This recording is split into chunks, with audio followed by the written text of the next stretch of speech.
Okay, yeah. So as you guys remember, so you guys went to a convent Auroran hotel when you arrived in Aurea. You guys stayed there for a night, and I think you bought like you rented out the room for a week. So and you've already paid for it. So you have like room. You basically have a week at the moment, and you can of course pay more later on to stay further. So yeah, so the morning comes, you guys wake up, do whatever you need to do in your apartment room, in the hotel room, and so you guys are. It's the morning. It's nice and early, I guess. And so, what do you guys want to do? You guys are still at the hotel. Maybe you want to go talk to the woman who runs the hotel about anything, or you want to find something to do in the city. What'll it be? Sorry, could you repeat that again? Yeah, so you guys are in the hotel. It's the next morning after you guys arrive in Aurea. You guys can basically do whatever you want. So you haven't actually talked to the woman who runs the hotel. She may have some useful information, but other than that, you recall that the University of Aurea is a place that you guys think you have to go, and I think there was something about the what was it? I think the Veterans Hospital that was mentioned. The Veterans Hospital. Yeah, yeah, that I that don't was remember. mentioned by someone, or was it? Yeah, and I don't unless remember that one. oh well, then your character doesn't either. But yeah, Fair so enough. Hey, what hospital? Why was that again? a war veterans hospital. I think you guys were told that might be a good place to look into somewhere Oh, down the okay. line. Yeah. And yeah, don't forget we have to visit that university also, I Yeah, think. Yeah, yeah. so I mean we can head there. Do we you sent an email last time if I remember correctly, right? Yeah, yeah. Did I get any reply? No, not yet. Okay, so maybe maybe we can head to the hospital before. Well, Well, I mean, actually, I don't think we actually know the hospital. Oh, okay. yeah, yeah. You guys can still go to the university regardless, and just you guys remember the woman's name, right? Who you should go see. Uh, Oh, Sohail, I believe, Yeah, does. he can check his email and he realizes that it's a one Dr. Atana Marwell. Marvel, yeah. Yeah. So I mean, yeah, you guys looked her up last time on the website and found out. Oh yeah, yeah, this is where she is and stuff like that. So you guys are like prepared to go see her and anything like that. Is that what you guys want to do? I think that's probably the best. Yeah. Okay. Yeah. So you guys go to your car. Go to start it up, and that's when Donna decides to speak up. She says, "Hey guys, I should probably get this bullet wound checked out. Would you guys mind taking me to a hospital?" Oh yeah, forgot she got shot. Yeah. Didn't Mason also get shot? Or Lasagna? Yeah, but hers wasn't very bad. Like Oh, so I yeah. suppose we should go to Praise the to me. closest hospital, which is probably a veterans hospital. So Donna, she looks up the closest hospital. It's the Convent Auroran Hospital of Aurea. Its actual name is, give me 1 second, Aurea Convent General Hospital. Isn't that great? Yeah, so do you guys want to, she can head there herself if you don't want her to, if you don't want to go take her there. She can find out a way there, or if you guys want to go with her, like, that's all good. Yeah, I I guess suppose it is kind of our fault that she got shot. Yeah. yeah, we can take it there. I don't think that's a big problem. Yeah, so it's not too far away from where you guys are. It's 10 kilometers or Mhm. something like that. Yeah, you guys go into a bit of a more medical district. It's not too much of a medical district, but there's a few various healthcare places around and things like that. There's free parking at the hospital. Isn't that great for being in a big city? Yeah, so you guys go to the hospital. It is quite a big hospital. It looks like it's a bit of an old building, but not too old. Just seems like it'd be nice if there's a new building, but no doubt that inside it's you know fresh and clean and things like that. Yeah, so the parking lot isn't full. There's only a few cars there, which is probably a good thing. Yeah, so you guys park in like a normal spot and go in and walk into the hospital. Yeah, it appears to be relatively up to date. It just seemed like the building it was put in is a bit outdated, but the actual inside is all modern and it's very clean. It smells good and everything like that. Hospital that smells good? Lies. I haven't been in a hospital in a while, so I actually wouldn't know because I'm a healthy boy. But anyway, so yeah, Donna is kind of leading you guys around at this point, so she can get her wound treated. She goes to yeah, she goes up to the front desk, I guess, and she says, "Oh, hey, I need a bullet wound checked." And they kind of just look at her like, "What on earth? You just get shot and nonchalantly come up to us and ask for treatment?" But yeah, Donna says that yeah, the wound's stable. She just wants to make sure that it gets treated correctly and that she won't develop an infection, and that she's confident in her abilities to take care of it. But it's better to be safe than sorry. And yeah, so you guys kind of sit down for an hour or two. It kind of took a bit longer than you were hoping, but during this time, let's see here. Yeah, during this time, good old Beator receives an email back from Dr. Marwell, and she says that yeah, she'll be willing to meet with the party anytime today, or later in the afternoon, basically, which should be around when you guys get out of the hospital. Anyways, yeah, so Donna, goes back. She's gone from you guys for some amount of time. Is there anything you guys want to do while she's gone, or anything like that? Oh, while she's getting I mean, Yeah. I don't know what we can do. I mean, it's after all just a hospital. Yeah, it is just a hospital. But I don't know, maybe you want to abandon her right here and there, or anything like that. I don't know. Can we just steal some drugs? Let's not. You can Let's try. not I do mean, that. it'll be dangerous, but you can try. Yeah, I guess we won't do that. Okay. You remember that thing where we tried to keep a low profile? Let's not Yeah. throw it away. Yeah, so like 2 hours later, Donna comes back. She has like her left arm, which is the one that was shot. It's been bandaged up around her shoulder, which is where she got impacted.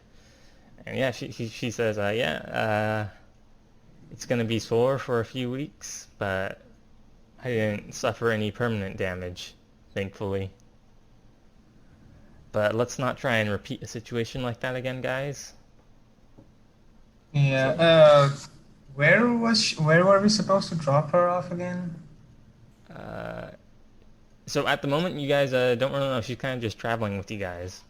Maybe she'll come to you guys to talk to you guys about that later on. Hmm. But yeah, so When she gets sick and tired of getting shot at. yeah, you guys. She'll actually talk to you about going on adventures with you guys soon. So yeah, she goes and pays for her hospital bill. She says it wasn't too much. They gave her the Convent Auroran discount, I suppose. And yeah, Racist. you guys go back to your car. It's been a few hours have gone by basically, and so Donna decides to speak to it with you guys. She says, "Oh, yeah, I just wanted to. Should I be going with you guys everywhere, or would you rather me just stay behind and do my own thing in the city? Which is it? Or anything, whatever arrangement you want to work out, that's good with me." Yeah, I think it's I mean, it's entirely up to her based on the situation that happened and our actions. It would be heavily implied that it will possibly happen again. You should tell her that. All right. I was basically say that there is a chance, albeit it probably small, that we could be shot at again.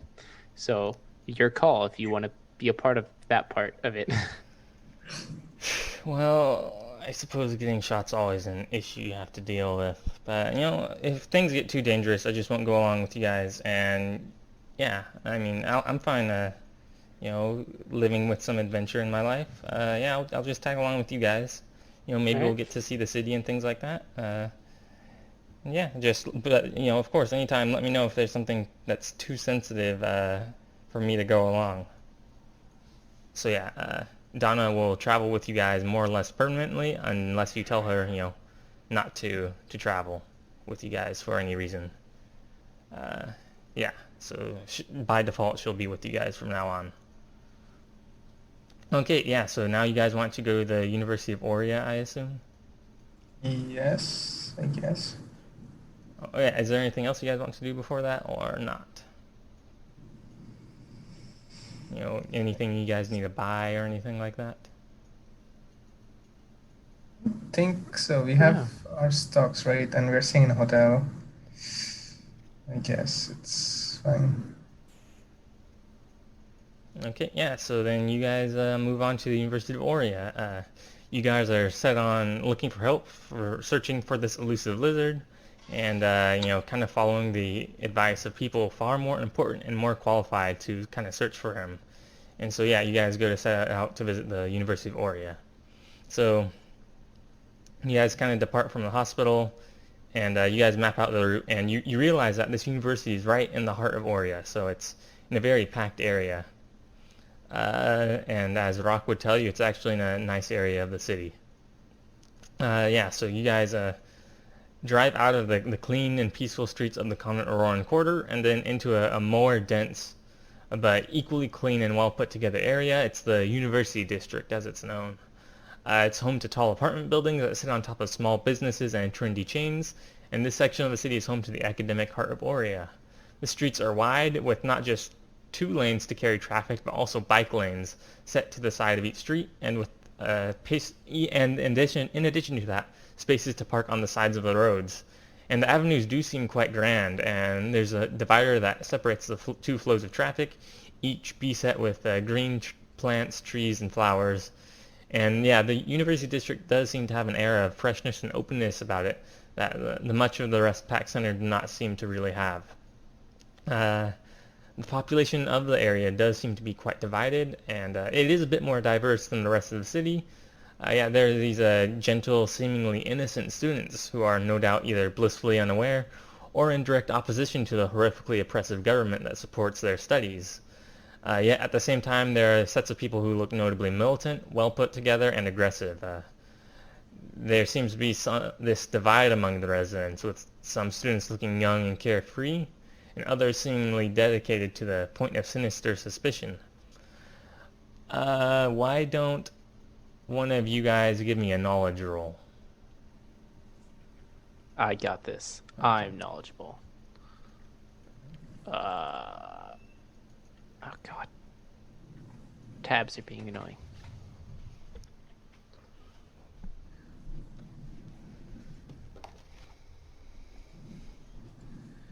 I got a 15. Yeah, the University of Aurea is the second largest university in the whole empire. And Nice. I know this. that it has gone under a significant expansion in the past 20 years. Many of the empire's dissidents and critics attended this university, and it's well known to be a bastion of anti-imperial sentiment. And yeah, there appear to be a lot of people who aren't imperial present, so like non-imperial ethnic groups present. Most are Cathaic or Convent Auroran, but there are also a good number of Thurups, Intranans, Thetan, and Stephine. Even more, yeah, they're just drawn from all corners of the Great Empire, and they study here and learn the lessons of the Cathaic in their fight for independence. As you guys get deeper and deeper into this vibrantly urban section of the city, the university presents itself, sprawling and stretching itself far and wide. A marble sign presents itself that reads University of Aurea. Entering the university grounds, the university becomes notably more green than the surrounding area, with great stretches of green grass and tall trees that match the height of even some of the tall towers that litter the campus. The roads have become notably more tight and are packed with people walking across them, almost making it dangerous to drive on campus. That being said, the great stretches of plants interrupted by tall buildings and concrete paths provides an ironic amount of similarity with the center of imperial governance that you guys experienced all the way back at the beginning of your adventure in the capital of the empire. How ironic it is for the university that educates the world's future revolutionaries has such similarity to the houses of government that served to oppress them for so long. Anyways, following the sign that denote the location of parking, you guys eventually make your way into a large set of lots located far from the heart of the university. The lot is quite packed, but you guys notice that in the corner there's a section of enough spaces labeled visitor parking, and it denotes that parking is free for visitors, which is probably the most unrealistic thing about this whole campaign. Yeah, so you guys go park, and you guys want to walk to the university, I assume, from the parking lot. Yeah. Okay. Yeah, you guys get out and start. You guys kind of get an experience of a more personal experience as to what type of people attend this university and just what they think. Yeah, the same dichotomy of peoples that you saw by driving into the area becomes more and more apparent. There are many students who seem to be getting on with their lives and are just here to learn, while others seem to be brought here by the fires of revolution. There are posters that are scattered about decrying the empire and praising the government of Cathay. There are statues of the great leaders of Cathay that stood in the place of where the great statue of the warlord himself once stood. While the cries for revolution against the empire, with peoples from all around the world jumping to participate and proudly displaying their allegiances, there is, without a doubt, a class of people all too critical of the government of Cathay.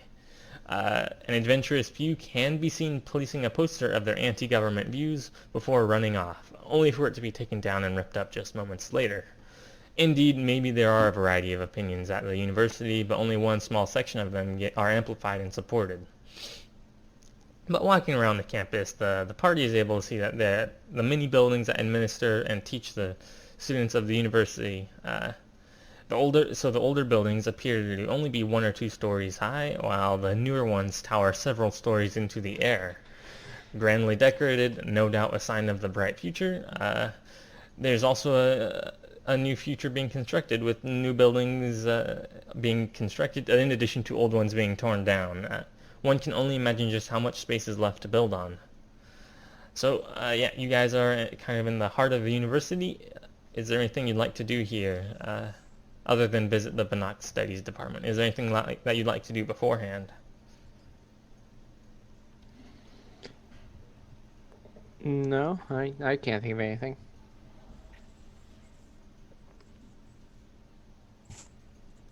Going once? Yeah, me either. Okay, yeah, so you guys want to find the Banach Studies Department. You guys find a local map, and you guys eventually find out where it is. So yeah, you consider this map. It leads you to a quite modern building, 7 stories high and quite wide. No doubt each floor is home to either mini classrooms or departments worth of offices. And the building is shining of glass that has just been cleaned. There are a good amount of people both pouring in and out of the building, and upon entering the area, the party is met with a directory that leads them up to the Banach Studies Department, located on the 4th floor. Going up to the 4th floor, you guys are met with a modern, nice, quiet area, and the floor is laminate tile, which is kind of to be expected, with white walls. There are a great deal of pictures and artifacts scattered about, protected behind thick glass walls and containers in the quite well-sized entrance to the department. There are pictures of Banach, pictures of the war, physical artifacts of not just the war, but also of even older behavior. Not just are there strange foreign Banach electronics tightly sealed, but there are also their old stone tablets on loan from the empire up north. no doubt containing information that those who lived on the world thousands of years ago wrote down. And there are also weapons on display and pictures of various pieces of military equipment and ships. Indeed, it all seems to be too mystical and nearly unbelievable. There's even Bannock food preserved in the glass containers, being a very rare sight into the alien foods that these people would eat. Yeah, is there anything you'd like to explore around here before you go searching for Dr. Marwell?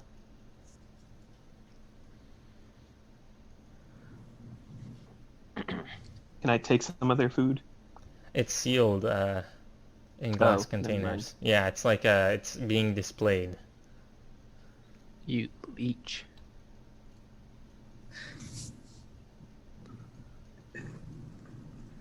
So yeah, you guys want to go find Dr. Marwell then? Yeah. Yeah.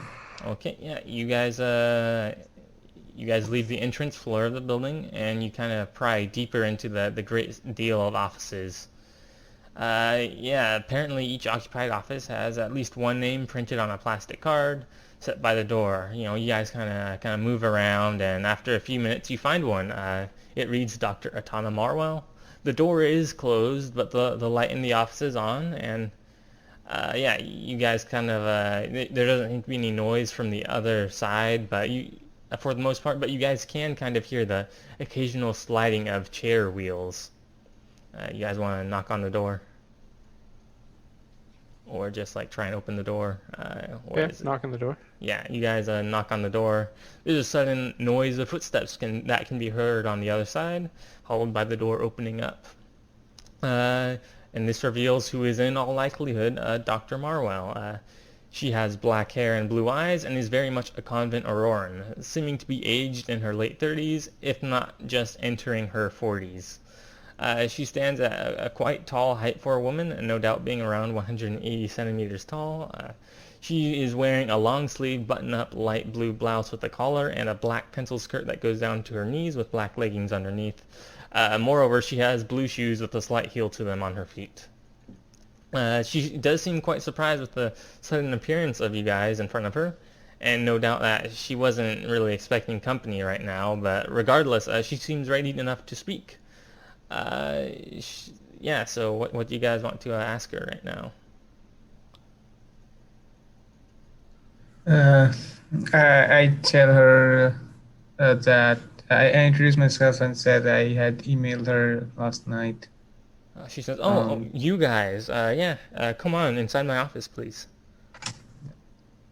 Yeah, you guys go inside her office. It's quite decorated. There's a variety of pictures of lizards from the war with captions to them. Upon closer inspection, it kind of reveals that, yeah, there's nothing but the name of rank of these Bannock soldiers, and most have little other words to their description.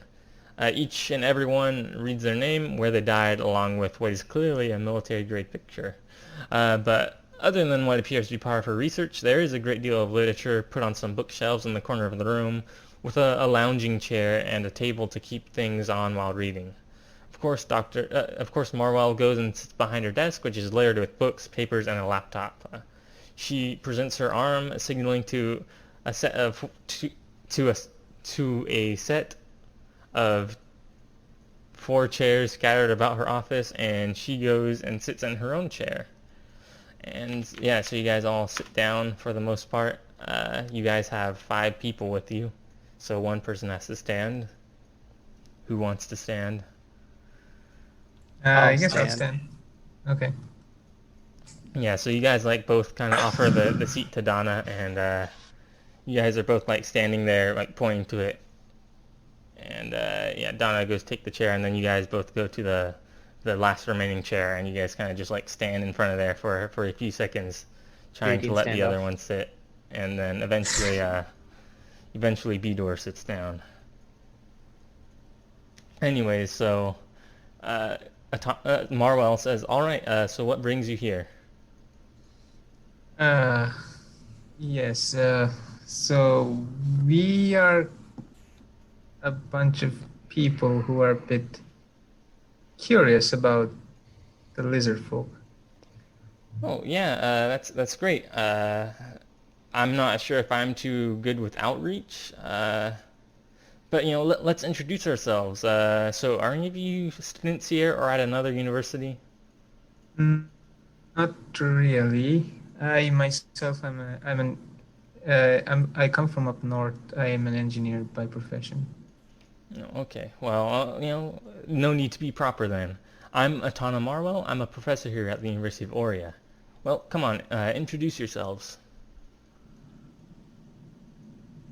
Yeah, I tell her my name, and I told her professional earlier. Yeah. And I guess we all go through the same thing. Okay, well, uh, so yeah, so you guys introduce yourselves, and Atana seems quite well prepared to answer some questions. And she says, well, let's talk then. You're here for a reason. What do you want to know about in particular? Well, we wanted to learn about the high-ranking Banach, right? Yes. I can't remember the name of Uh, the guy, but his name is Ear. here, yeah, with one, yeah, we want to learn more about sort of the derelict high-ranking Banach. In particular, there was one that has caught our that has been, I guess, mentioned, and we'd like to know whatever you can tell us about him, Yeah, if you so can. you guys are kind of like, yeah, you guys drop Ear like instantly. Well, you guys are saying your stuff, and then the instant you guys say Ear, her demeanor kind of changes, and she says, "Ear, you mean ear ta om va etonom ha?" You're stepping into a pile of steaming shit that you don't want to go into. That's a guy. That's a name that brings up trouble. He's not just an academic interest, right? People who are going to look for this guy are doing it for a reason. So let's be honest. I need to know who you're looking on behalf of. There's no other reason for you to be searching for this guy. I have my own allegiances that I need to adhere to, and I can't help people against me. What state sent you? So she's asking who sent you. She seems to already know that you guys are looking for him, probably because, yeah, it's a bit. So they know she knows essentially that we're working for someone, Yeah, she knows. but she doesn't know who. She doesn't know who. Now here is the guess. Do you think she's loyal to the country or to the state she's currently in, or to the government, or to the empire as a whole? Because I really can't take our chances. You do know that she's Convent Auroran, and as Rock Oh, would tell that you, kind of works in our favor then, I As guess. Rock would tell you, Convent Aurorans are kind of suppressed under the current government. All right, we'll tell her that the empire. Yeah, so she That's says, nice. of course. Look, I don't really have any reason to believe you for that. Let's see here. Yeah, so you guys ask about Ear. She's like, how deep down the hole are you willing to dive? He's still a bit of a mystery. Well, his name really does indicate just what kind of figure he is. Apparently a victor of battles over Ability, Eternity, and Zerixa, which is quite impressive on its own, but he doesn't really seem to have anything that would indicate more important victories over Fourier or Aurora, though. But perhaps more importantly, he was the most important Banach figure here in Cathay during the occupation. He actually headed up the occupation. He wasn't exactly a private figure, so there's a lot of people who are still looking to kill or capture this guy. Which is why you guys are here, I assume. Mind you, there is a long-standing bounty on his head. Under occupation, the informal amount offered by the governor in exile for information that led to his death or capture was something like 10 million staff. Even today, Cathay holds the same bounty on his head, and I believe the Empire holds a similar value. But maybe that's all irrelevant in the end. This doesn't really tell you anything about our friend Ear. So he was an officer in what is basically the Banach army. He has a bit of a strange record from before the war started on the continent, which is only a bit strange. It would seem as if he saw deployment somewhere else in the world, which may indicate that Aurora, Oriana, or Ganymed saw this war come to them before us. Whatever it was, Ear was one of the big generals who led the offensives that broke Cathay's defenses. He commanded troops who ended up killing or capturing something like 500,000 soldiers before being the one who led troops to capture Aurea. As a reward for his efforts to conquer, he was allowed to administer Cathay. So Yer basically replaced Altek, who had fled with most of the nobility to continue the fight. And people really didn't like what he did to Aurea. Mind you, Aurea was the largest city captured in the war, and since it was so far removed from the front lines, a lot of Banach soldiers who needed breaks went back here to rest and relax. They kept some amount of their fleets here to repair and things like that. Aurea was the center of Banach rule during the occupation of the Southern Empire, and nobody liked that. But he didn't really seem to care. If the lizards heard that you spoke out against them, you'd go missing. If you were given orders by the lizards, no matter how obscene and wrong, you didn't obey them, you'd disappear. Do you guys want to know what she means by disappearing? I feel like it's self-explanatory. Yeah. Another question. Has there been recent sightings of the lizard folk in or around this area? Not in Aurea. They were cleared out shortly after Aurea was reoccupied. There's a cleansing campaign that went on, and so they're mostly gone from here. There's still reports of them out in the countryside. What about just on the outskirts of Aurea? No, Aurea has been cleared out for nearly 20 years. We haven't had a report of them for 18 years, something like that. Not to say that, maybe someone's keeping one in their basement or something like that. Maybe that's something that happens, but it hasn't gotten out at the very least. Keeping one? I thought they were difficult to just keep. Well, yeah, but I guess this kind of dives into the darker realms of things, but if you really wanted to, you could make sure they don't leave, cut off their feet or something like that if you were really that cruel. So, I guess it's possible that there are a few still here. One of the conspiracies about the government here is that it's headed up by lizards, which I don't think anyone actually believes that. But yeah, there aren't really any around here. There are none. I can say that with certainty.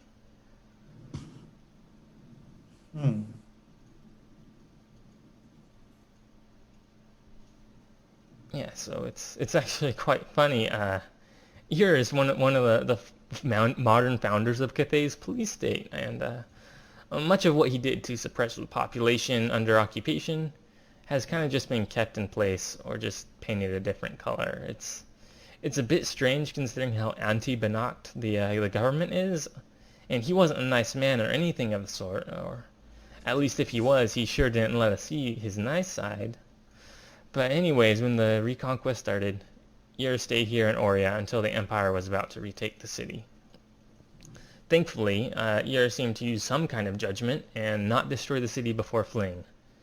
He took a command in the now crumbling Banach armies. About a month later, he disappears from the record after one of the battles on the Ten. There's no doubt that he survived, since we can't piece his picture together with any of the captured or killed Banach, and we have no records that indicate that he died. Even more, when we were going around finding all of the collaborators, some of them mentioned that they saw Yer escape to the east and never saw him again. So we have a bit of a reason to think that he's still alive, and while this has been known for 20 years, it's not been until recently that the search has really kicked up, since we didn't really have access to enough information to draw any concrete conclusions until, well, I guess it really started a month or two ago, but yeah, that's all we really know about Yer, and he's still a bit of a mysterious figure.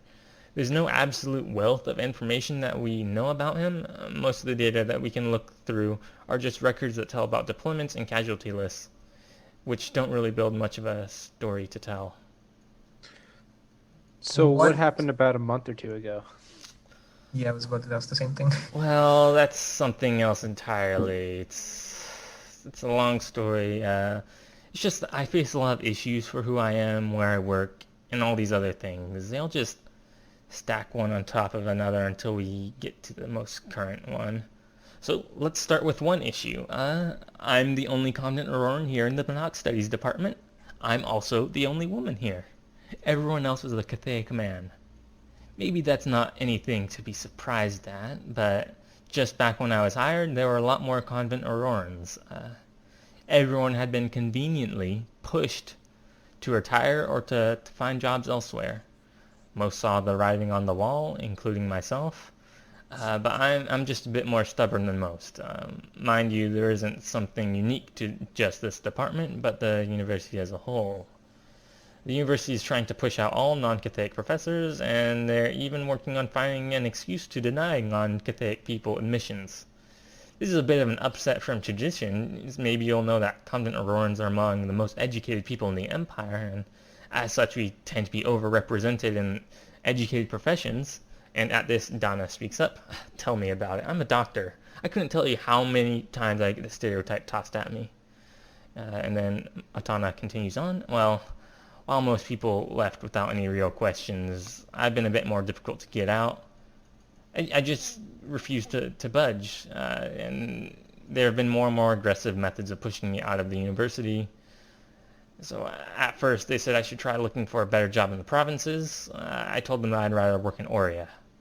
They said that it might be wise to step down since a lot of students don't like convent Aurorans.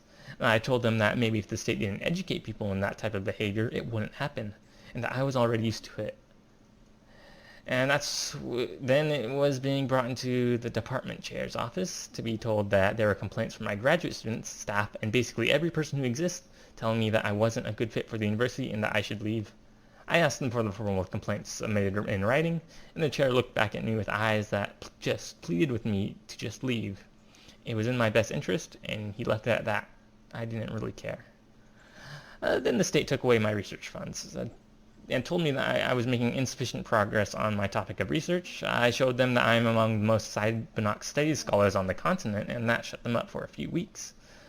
Then the university came back at me with very public accusations of inappropriate behavior with students. I called them out and asked them to show me proof. They didn't. Funnily enough, that's because nothing happened, and they weren't expecting someone to call them out on their bullshit, since they can usually just bully everyone else around. So the university is currently in the process of firing me, which is great. But I've been stalling this thing out in court as long as I can. Apparently nobody decided to tell the judicial system to just toss out the case and let me get fired. I usually receive 10 to 20 threatening emails a day saying that I need to leave my job. They usually insult me or something like that. I usually just check them off and delete them. Really, I find all this stuff to not really be frustrating and even a bit fun to deal with. Nothing gets you pumped up like challenging the power of these big systems and giving them a lot of trouble. But this is where what happened, 1 to 2 months kind of pops up. They crossed the line recently. So I gave a presentation about our good friend Ear, and I mentioned that I was about to submit a paper about him, including some new findings about where he may be located, and things like some pictures of him, and things like that. And that's when I find that all the partitions of data that involve him on the stash suddenly go dark and unavailable. Then later that day, I'm stopped at a stoplight on my way home, with some masked thugs trying to mug me in my car and only trying to steal my laptop. How convenient. So one of them breaks the window on my side to keep me pinned down, while the other one breaks the other so they can get my laptop. Mind you, she seems to have 2 laptops since she has another laptop on her desk. Now I'm not one to back down from a challenge, in case you couldn't tell. I managed to get a hold of my pepper spray and get the one holding me down in the eyes before I broke his nose. By this time, my fellow convicts had gone out of their cars and started to beat up the guy. But the one after the laptop managed to get it, I would have chased the guy, gone down and run him over, but traffic was especially bad and he was on a motorcycle. One guy saw this in his rearview mirror, pulled out in front of the guy escaping, and the guy went flying. Of course, the police show up. Now that laptop and everyone else's lives aren't worth getting shot over. We stopped fighting and froze. Some other thugs, no doubt serving as replacements, managed to run over to the laptop that was now on the other side of the intersection and grabbed it. It was clearly a hastily put together plan since the police didn't know about it, and they weren't even angry with what we did, and let us all go and gave us a nice pat on the back as they took away the masked men. Of course, these robbers were, without a doubt, soldiers who were just given orders to get that laptop. They were clearly instructed, clearly not a part of any real covert operations given their true nature, and I'm a bit insulted by that, but they managed to get what they were looking for. It's only moderately unfortunate, though. I managed to print out all the sources used, and the paper is still fresh in my memory. But I guess the government was trying to prevent what I was writing, so they could be the ones to get to use it. Anyways, yeah, the issue is that I was writing a paper on ear, and yeah, I gave a presentation about it, and then I got my laptop stolen from me. In a very sketchy situation, mind you. And that's what it is. I conveniently gave a presentation, and the night later, I essentially get mugged in my car. I think the government's trying to keep my information away from the public. That's what it is. That's what the issue is they're trying to get a monopoly on the information themselves. So why is it that the government would want to protect this lizard person? Oh, they I don't thought want to that they protect were. him. They want to be the ones to find him. But they don't want anyone else to find them. They're kind of competing with the Empire and whoever else is in the state to try and capture them first.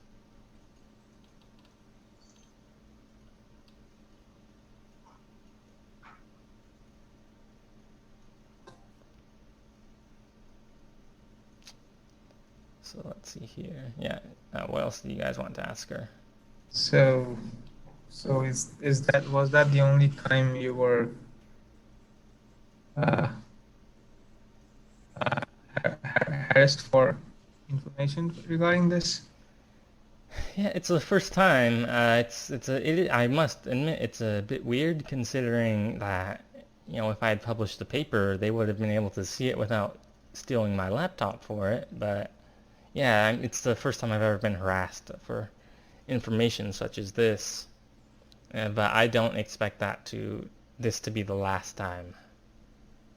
So you're saying no one else came up with questions to you before us? Well, I mean, here and there, but so this paper, it was actually, let me find it. Let's see here. Yeah, it was a paper I was writing about. It was about Ear. It was a compilation of basically everything about him. His picture, his identity, everything like that. That could be used to identify him. You can see where that is important. I was the first one to compile all the information from all across the data sources we have into something that could be used to identify who he is upon capture. Can I tell whether she's lying about the whole thing or not? Sure, why don't you give me a roll? Uh,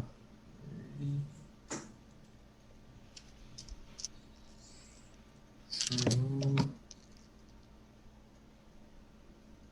13. Do I add anything on it? Probably intelligence. Yeah, you can add your intelligence. Okay, so 15. You're not sure. Oh, okay.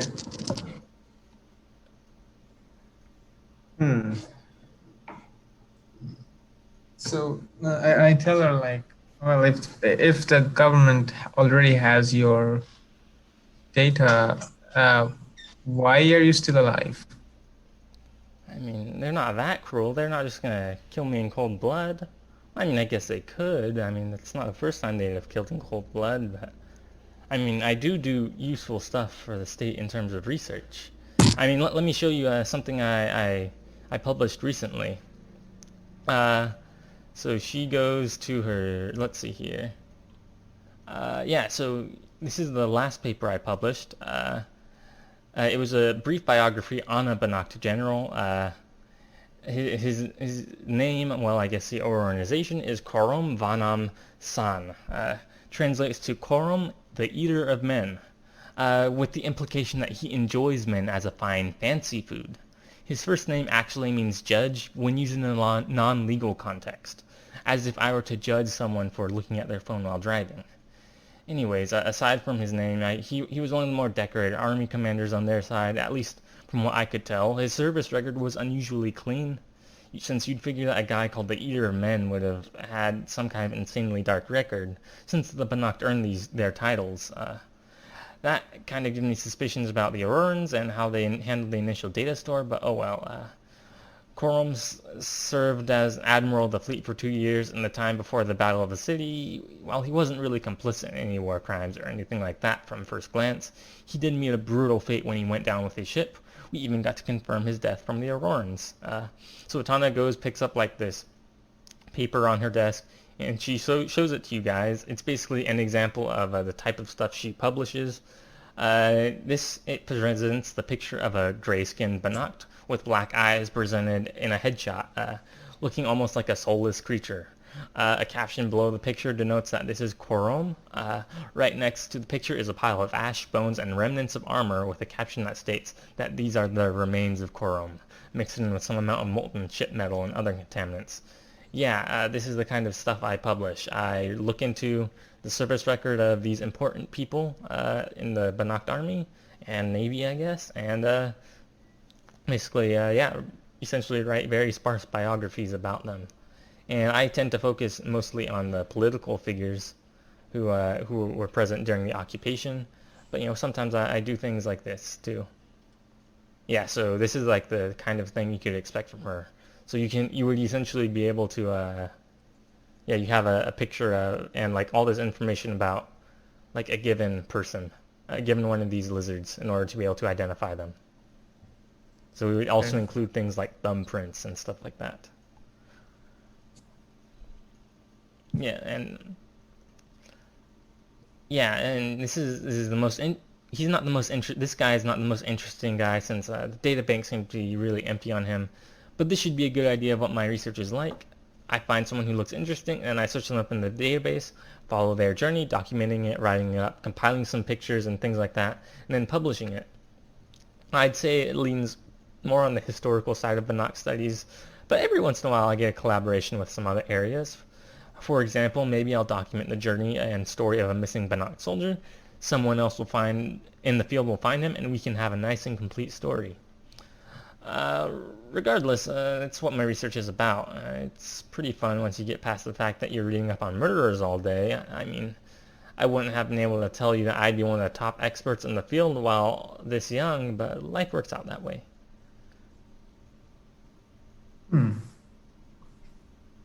So, apart from yourself, who else in the Empire would know Banach languages? Okay, so did you mention that you came from Mercy and that you had talked to Dr. Tenon of Kant? Oh, I don't think we did. Okay. I don't think so. Well, she says, basically all of us here in the Banach studies programs all around the continent, and we kind of all can read and write in Banach. A few of us can speak it. I know that there's a few out there who can actually do the vocalizations correctly, but most of us can't. Like, I can read and write fluently, like second nature. I'm essentially bilingual, other than spoken, of course, but maybe you want to ask her about that.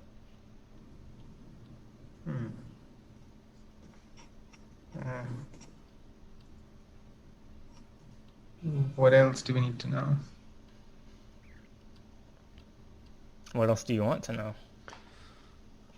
Well, should we mention how we essentially encountered a Banach right on the outskirts of Aurea? Oh, you guys weren't right on the outskirts, by the way. You guys were like 12 hours away.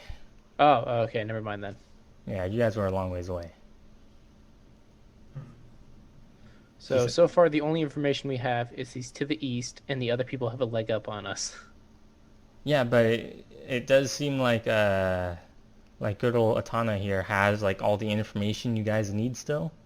Oh, I thought the whole point that she was. I thought the whole point of the story was that all of it was on the laptop, so she doesn't have it anymore. She'd have to like recompile it all. No, she has it still. Let me Oh, find out okay. where she says that. Yeah, so she says, yeah, it's only moderately unfortunate though. I mean, I managed to print out all of the sources used, and the paper is still fresh in my memory, so it's just a matter of me writing a new one. But I guess the government was trying to prevent what I was writing from getting out, so that they could be the only ones to use it. So yeah, she still has like all the sources in print, and she's kind of like she wrote the paper like very recently, so she still remembers what it's all about and everything. So it's for her, it's just a matter of writing a new one. So she can still make another one essentially, and get all the Okay. information you guys need. I mean, I guess we ask her if she could give us one so we can sort of even the playing field. Yeah. So you guys want to know if you can have one. Let's see here.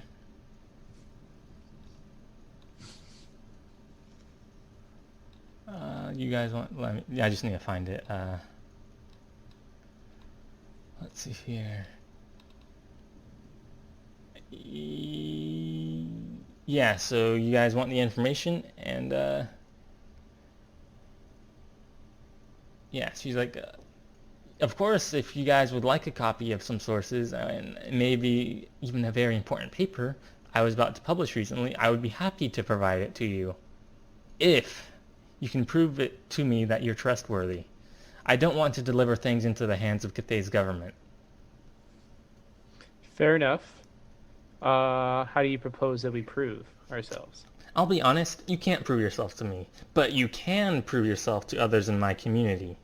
You need to do some good for us convent Aurorans here in Aurea, so that even if you use what I can provide for bad, you will have at least done some good. Go to the convent Auroran section of the city and just see what you can do to help us out in difficult times. That's If a you do weird enough to help logic. us, I'll hand everything over without any issue. Well, And- it's not necessarily that weird because she'll definitely, because the Cathay government clearly doesn't want anything to do with them, so they wouldn't really risk helping to get. They wouldn't willingly help to get them. They would just take it. Still, what I'm saying is like saying like, oh yeah, like if you just do something good for our community, like I don't care then like what horrible thing you do with this information, just it balance itself out. So Well, I mean, someone this- else is already going to do something really bad with the information. Yeah, in this case, they already have the information, so she's basically like, yeah, I'll give you a copy if you guys do some good, even if you guys are from Cathay. I'll still give you the information so long as I'm not aware you guys are from Cathay. Because you will have at least done some good. sure. So it's kind of like she kind of wants to give you the information, but she wants to make sure you guys work for it essentially. So she's like, yeah, help out some people in our section of the city, and I'll hand over everything I know without any issue. It'll also give me some time to compile some more things.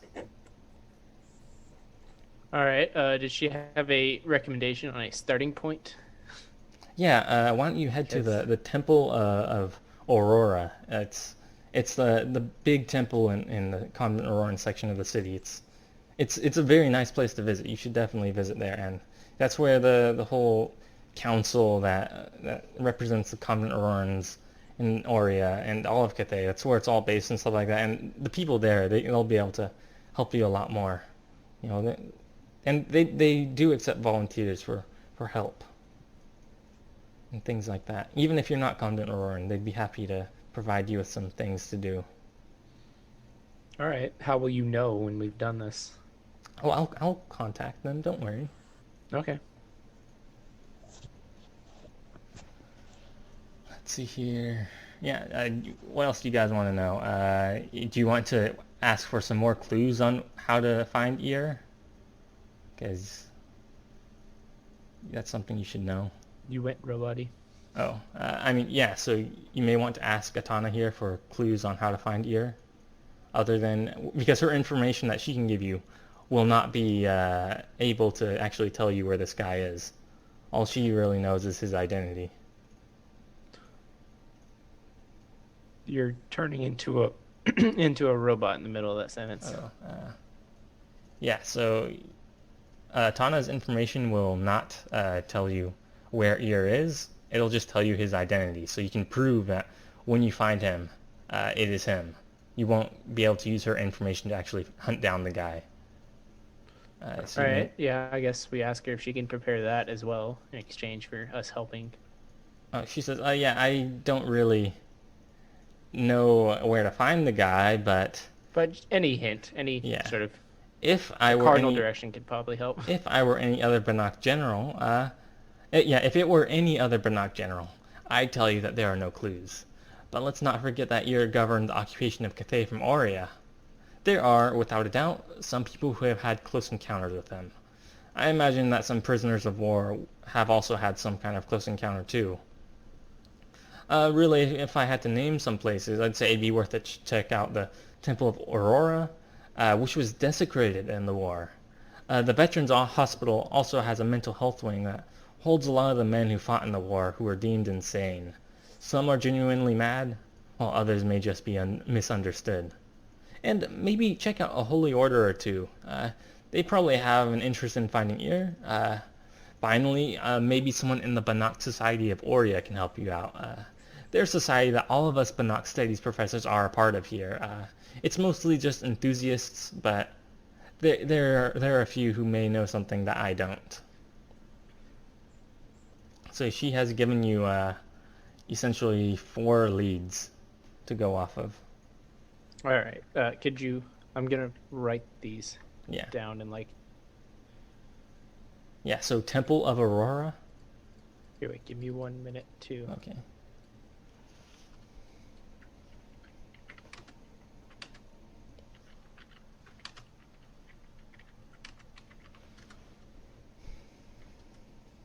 Okay.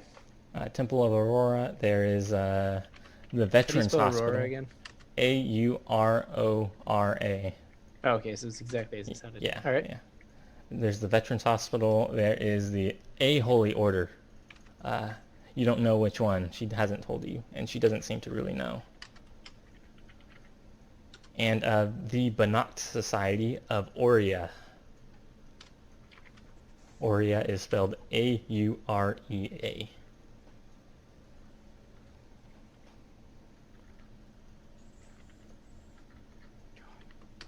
How do you spell Ori again? Aurea.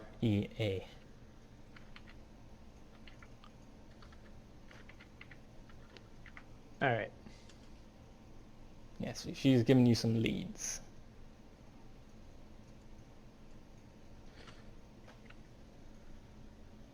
Yeah, is there anything else you want to ask her about? Like maybe you want to know more about her? No, I mean hmm. I mean, we have learned quite a lot about her, at least her situation here. Well, yeah, here at the university. Maybe you want to know what sparked her interest in her field of study in the first place.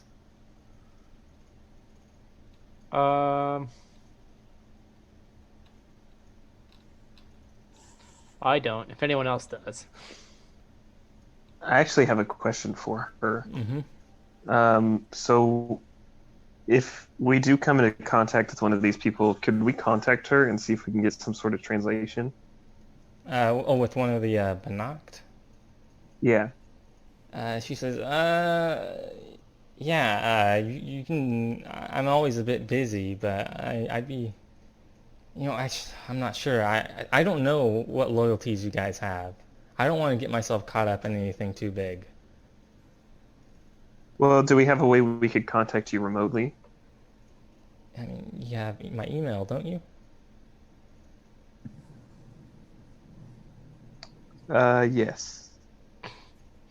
Okay, yeah, I mean, you guys are free to email me. If you guys are sending me sensitive information, I will delete the email because I don't want to be caught up in anything that could get me killed.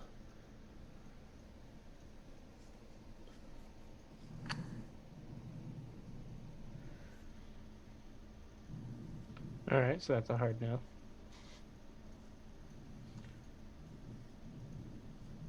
Yeah, so, any other questions for her? I got nothing.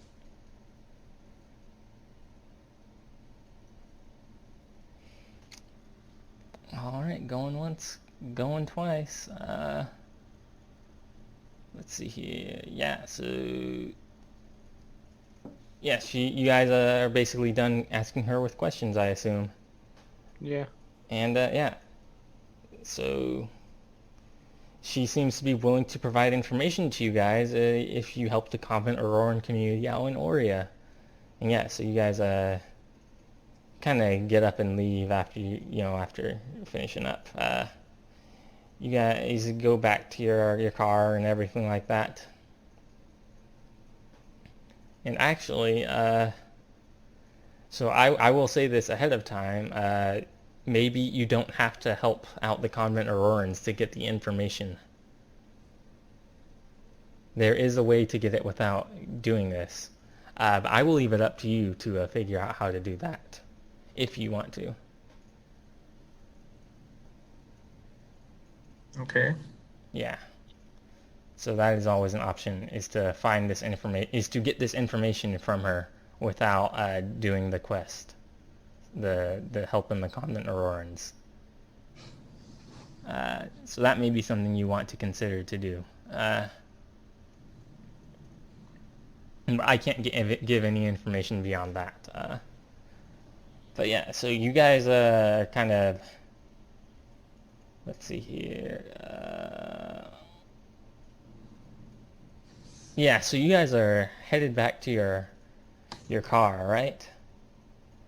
And you kind of see some people who are throwing some eggs at your car. They see that your license plate was from Mercy, right? Because you guys didn't change the license plates when you entered Cathay. And so Did we have other license plates? Yeah, you guys have like a bunch of license plates that you can switch out. Oh, we should Yeah. probably do that at some point.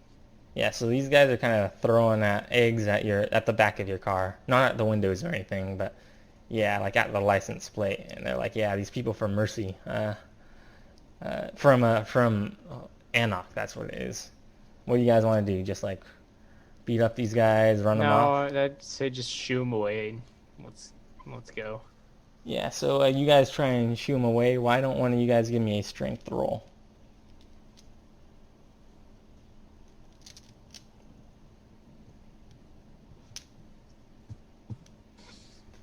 Anyone but me. I'm not the best person for this. I rolled a 19. Okay, yeah. All right, that's a good call. You kind of just like come running at them, and they like drop all their eggs, and run away. And yeah, it's all good. The sprinklers like then come on and wash off most of the egg. Anyways, yeah. So now what? You guys are done at the University of Aurea for now, it seems. Yeah. So is it to the Temple of Aurora, or is there something else you'd rather do while here? Well, something else you'd rather do beforehand. I can't think of particularly anything other than just continuing on. And do you guys want to possibly think about a way to get the intelligence that you need without doing visiting this temple? Yeah, that's a very good thing. How do we persuade her? Well, I would assume it would be very useful to eventually make her indebted to us. It might be a good idea, though. But do you think she will give us information even if we help I her mean, community? if she doesn't, we could always do the difficult approach. It's fair enough. Yeah, so it seems like she is not willing to budge on giving you information before she can earn your trust, but maybe there's more illicit ways of getting the information. I don't know. You guys could always come back to the university at night and break into her office to search for it. Yeah, that's what I something assumed. Is like that. we could steal. To it. So yeah, you guys are set on visiting the Temple of Aurora. You guys set out and drive through the clean, well-kept streets of the convent Auroran section of Aurea. This area of the city can hardly be described as a uniform section. It's like a city within a city. It has its own internal sections that have wealth divides of their own. There are tall apartment buildings, there are small, tightly packed houses, and there are moderately sized houses, complete with yards in the front and back, reasonably well spaced out. There are even large houses, no doubt the homes of the more wealthy convent Aurorans. But there's more than just housing in this section of the city. As there are business sections, home to a small amount of businesses, and perhaps more importantly, home to locations of select larger businesses that are operated by convent Aurorans.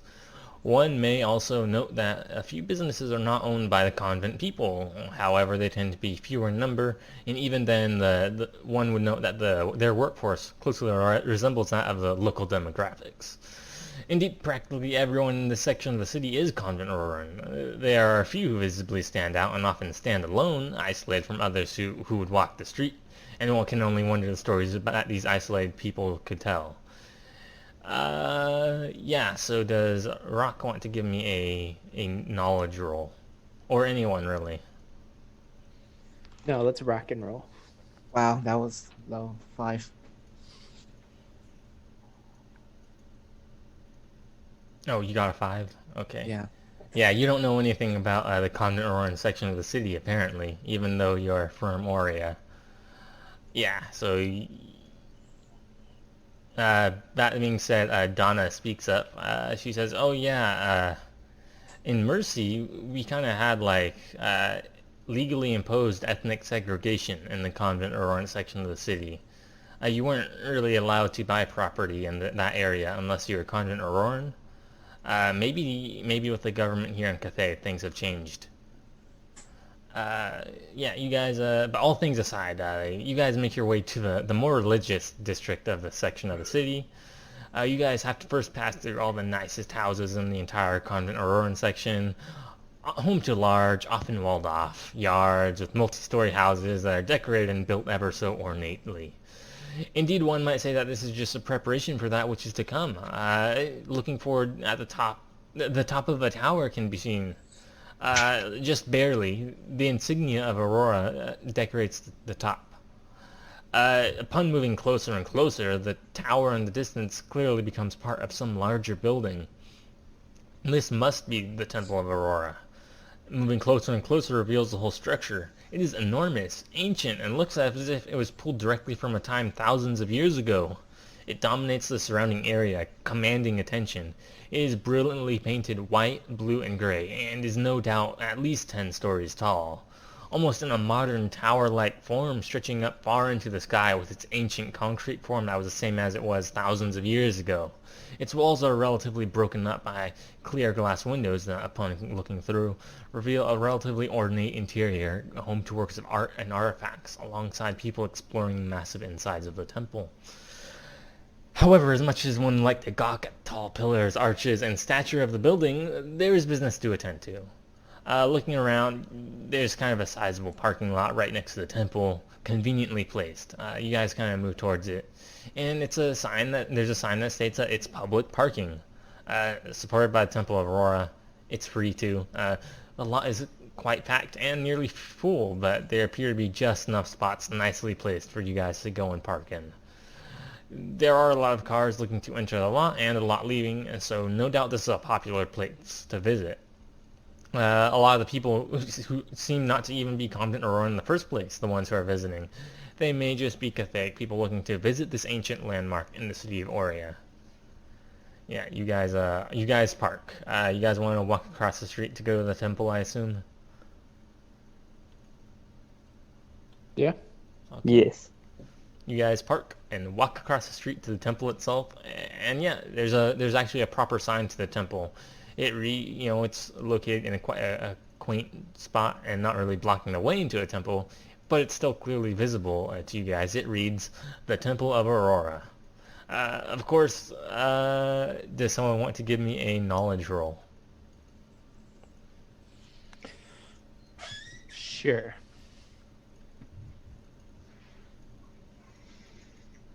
18. Yeah, so you know that while this thing says the Temple of Aurora, it is not the only temple dedicated to Aurora. There are several scattered about the continent. It's just that this one in Aurea is the largest one in the Southern Empire. You know that the largest one is definitely in the city of the Eternal Warlord. Uh, the sign is made up of stone and the letters carved into it and slightly gilded and silvered. There's actually a proper term for coating something in silver that I don't remember. The tall columns that lead into the entrance present itself, and looking into the temple reveals a well-lit area that has some people exploring. Yeah, you guys kind of look around, and there are some armed guards about the premises, carrying assault rifles with handguns at their side. From their appearance, it's clear that they are not soldiers of Cathay, but are of a more private type. Does someone want to give me a knowledge roll? Let's try this again. Can take this one.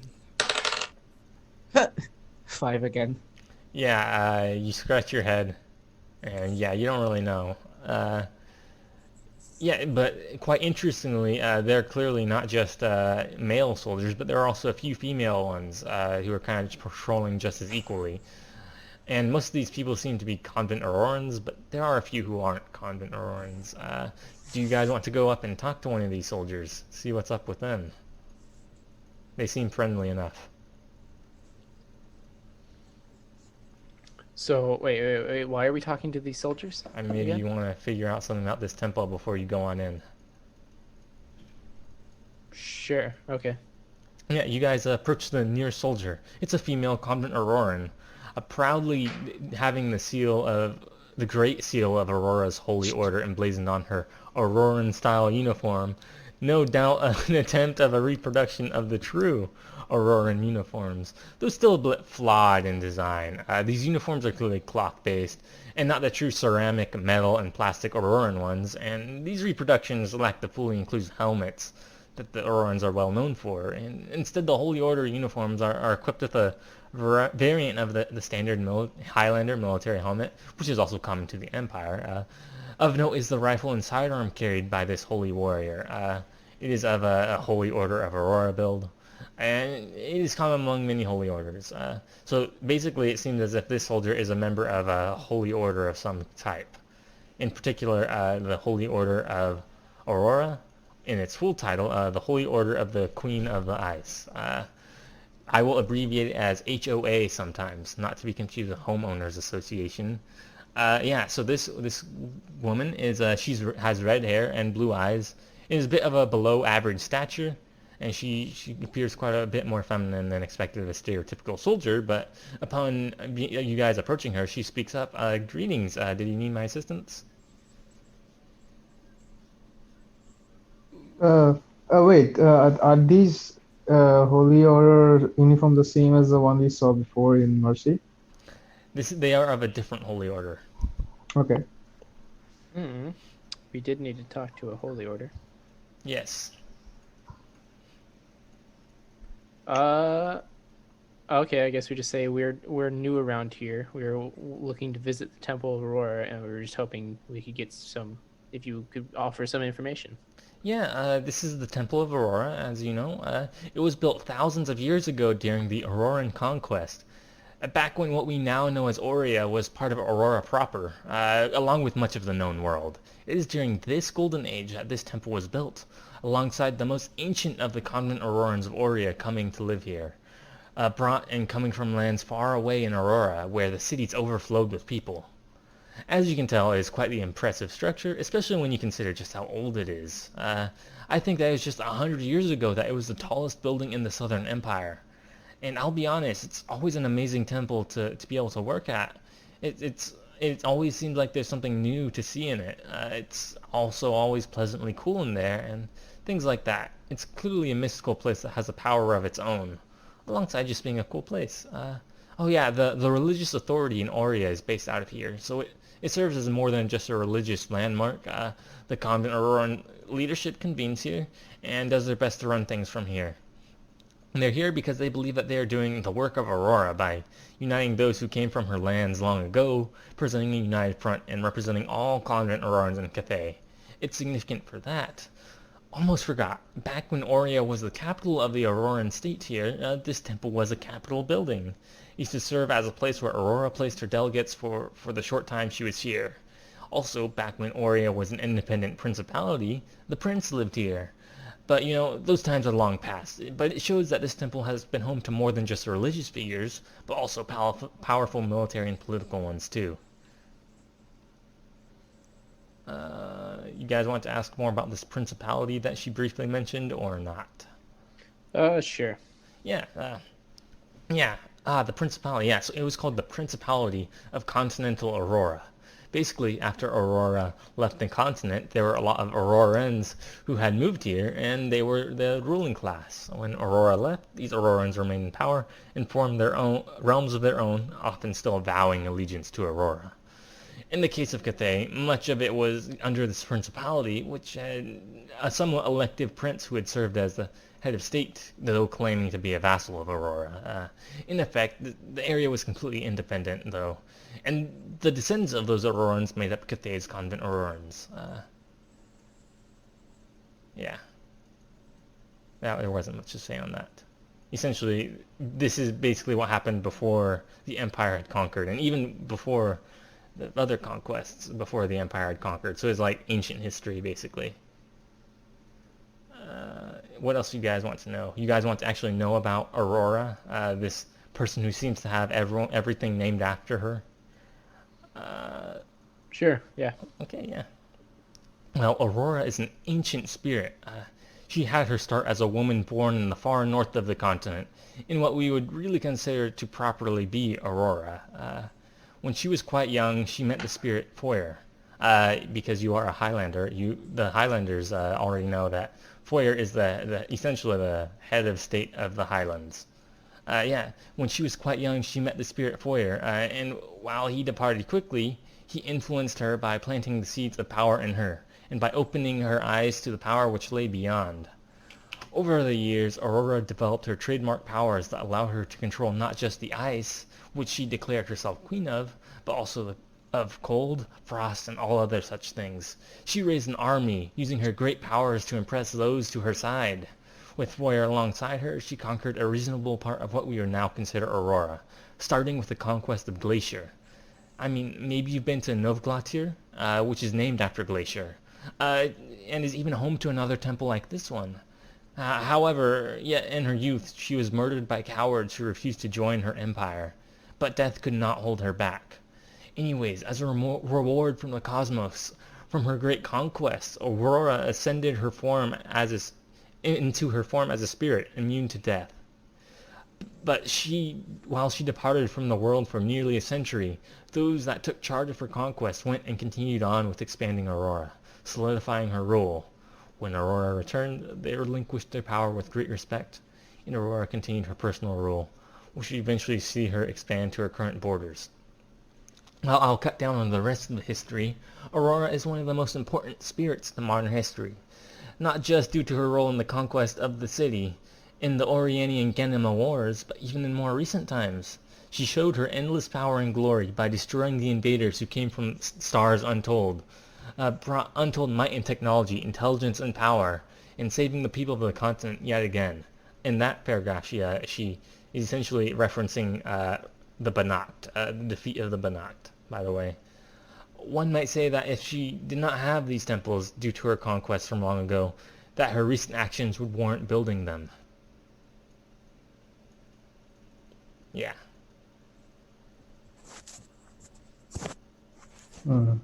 So she's still alive? Yes. Oh.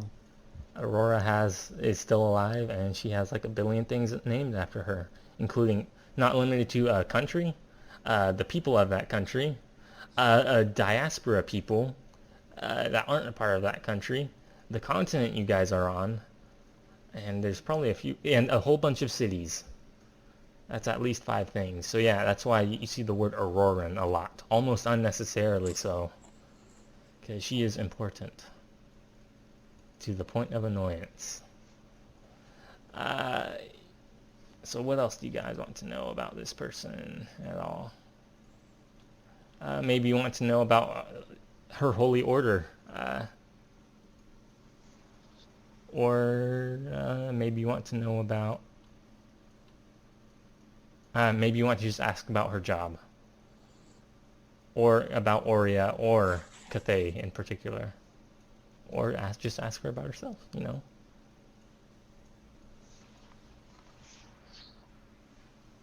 So, yeah, I guess I could ask her about her job. All right, you ask her about her job. Yeah, so I'm just a normal enlisted soldier in the Order. I'm no officer, doctor, or anything like that. This is my first deployment in Aurea. I only came a few weeks ago, so things are quite new still.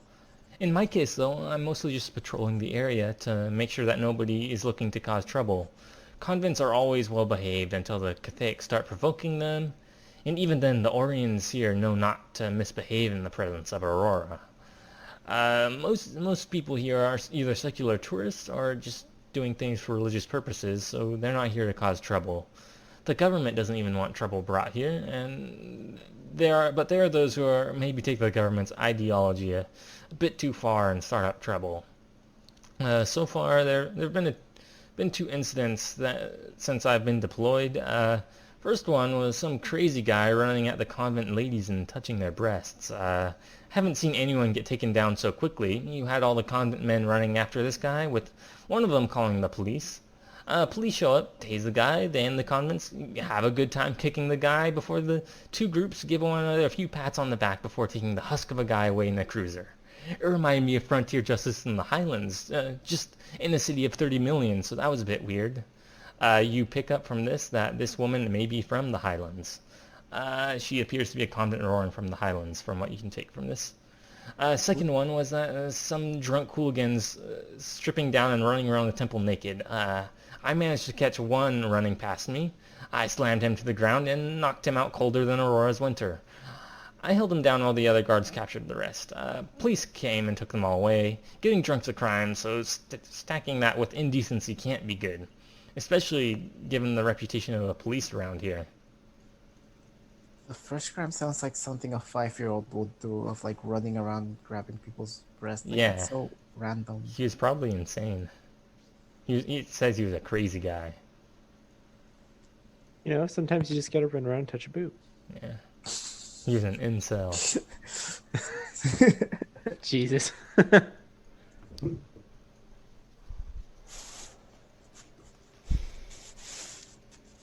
Yeah, so she did briefly mention that the police kind of have a reputation around the city.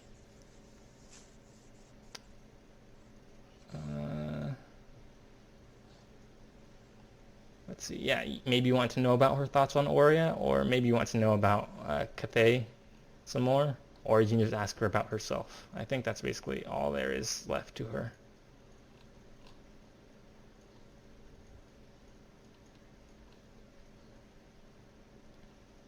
I guess we just don't ask her anything. We're good. All right. Yeah. So you guys say bye to her. She says bye to you guys, and yeah. So you guys are free to move on to the temple themselves. I imagine you guys want to move into the temple, unless there's something else you want to look around for. No, we're going inside, I guess. All right, yeah, you guys are met with a very tall room. It's most certainly 4 stories tall, with shining white tiles that line the floors, so clean that you guys can see a reflection in them. Every wall is unique, painted with many of the stories that involve Aurora. Does someone want to give me a knowledge roll? I've been failing those a lot, so I'll do them.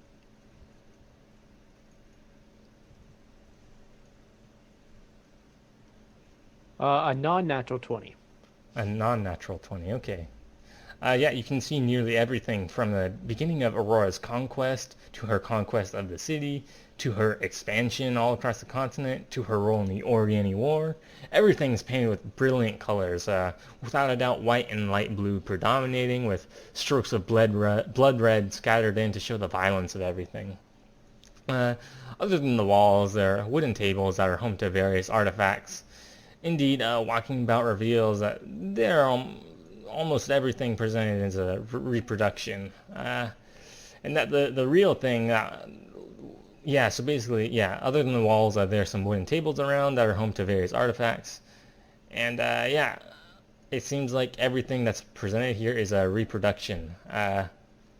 You guys note that one of the signs says that basically everything was lost in the Lizard War.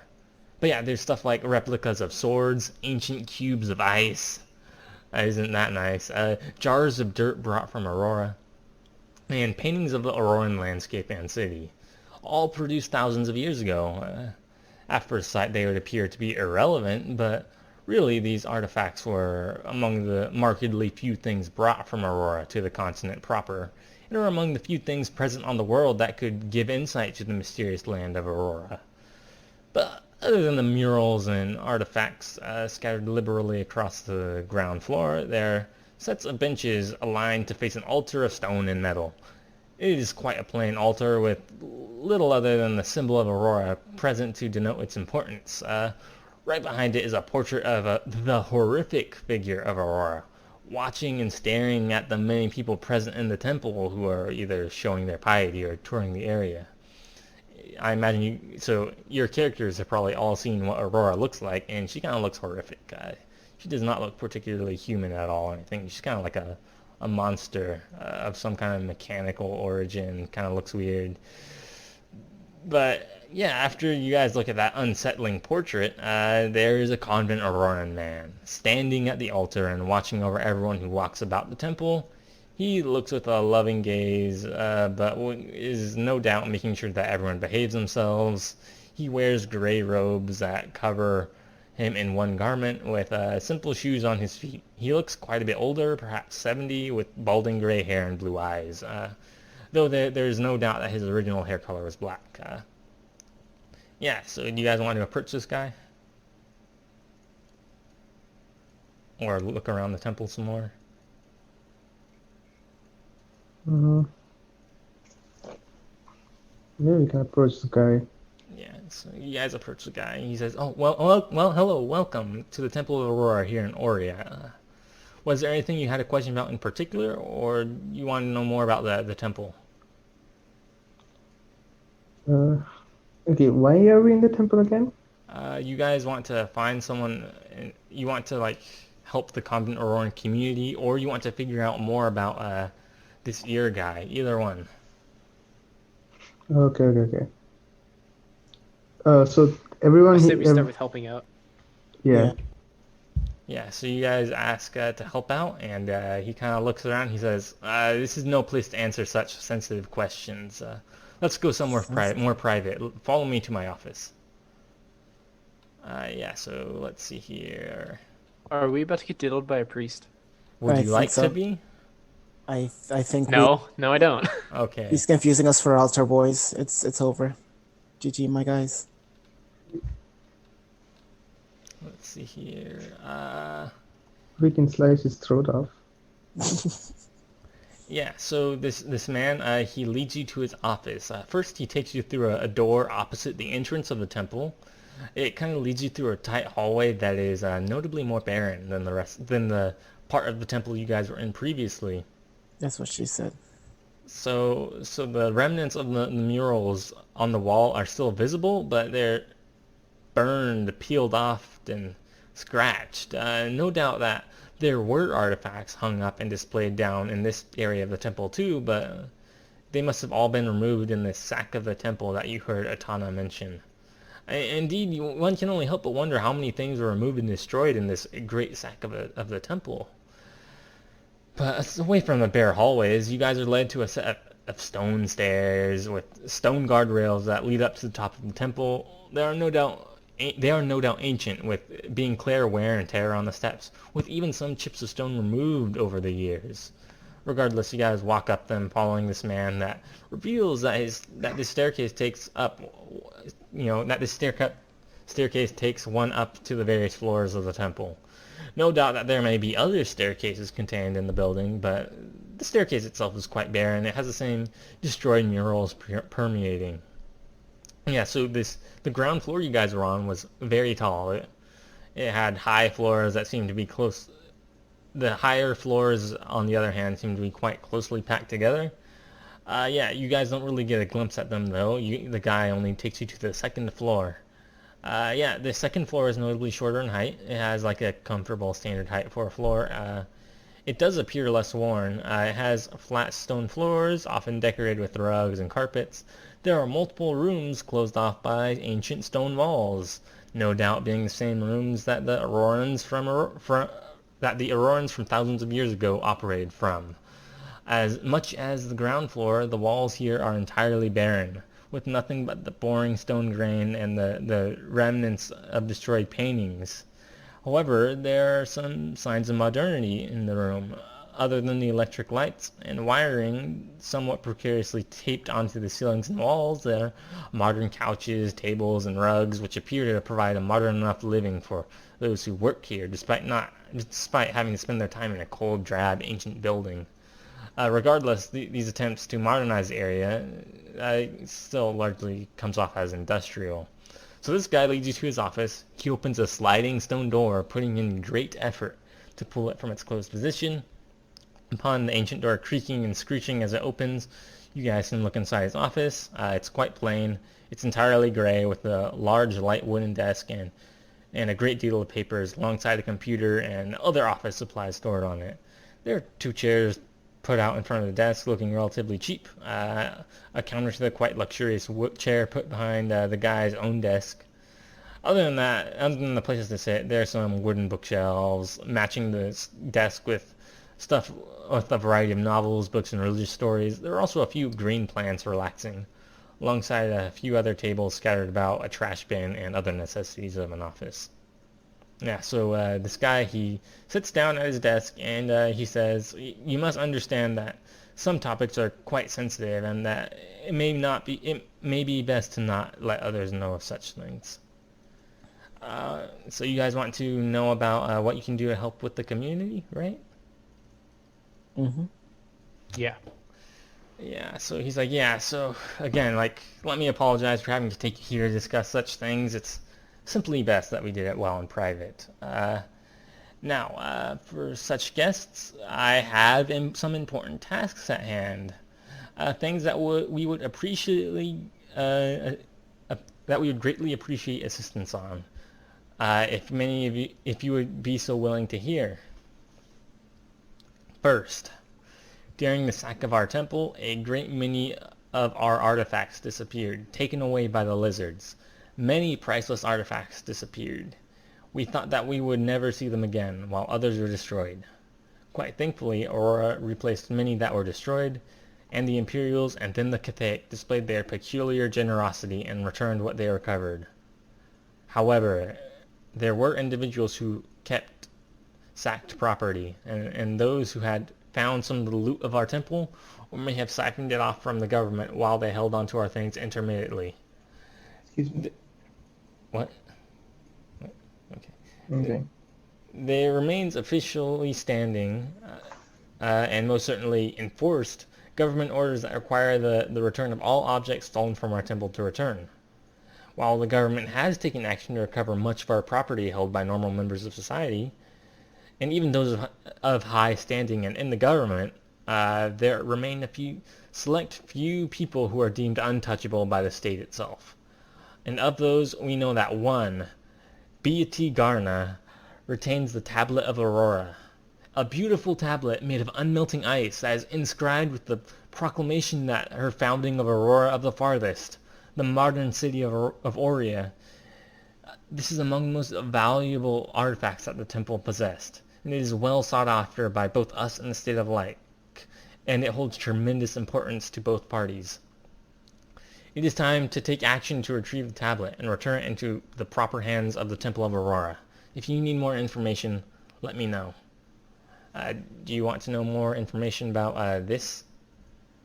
Because he kind of just told you, yeah, we want the tablet back.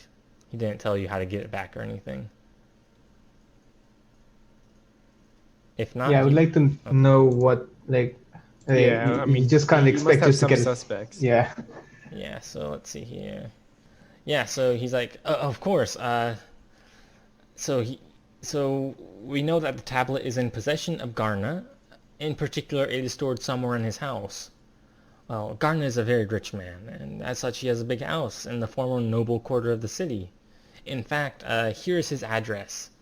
Uh, this guy puts a piece of paper on his desk and writes down an address. He writes down, you guys don't actually need to know the address, but 24561 Coulon Way, Aurea. It's if you guys, he actually kind of assumed, he kind of knows you guys are going to help out already, by the way, which you may find to be a bit suspicious. You may want to ask him about that, but yeah, it's going to be quite a large house, and we're not sure just where he is keeping the tablet. We're not sure exactly where. He could have it displayed publicly, or there's a chance that he has it hidden. Whatever it is, you can imagine that it is preferable if you keep things quiet when you try and go for it. You may have to expect cameras and a bit of armed security, but those things shouldn't be too much of an issue as long as you don't alert the police, in which case you'll have to deal with a martial response. So I'll leave it to you how to find out how to do everything. I have no qualms about what actions you may take to retrieve the tablet, but try and avoid killing anyone important, since that will make the state drop its support for us and possibly press charges. You can imagine we don't want that. So this guy did say something a bit suspicious. He said that, yeah, try and avoid killing anyone important. This may make the state drop its support for us. So it's kind of like, what? The state's supporting these convent Aurorans for something? Yeah, so what else do you guys want to know about this quest? Or anything else for that matter? Maybe you want to know more about this tablet that you're retrieving? Or maybe you want to know more about this Garna guy that you are supposed to seize it from.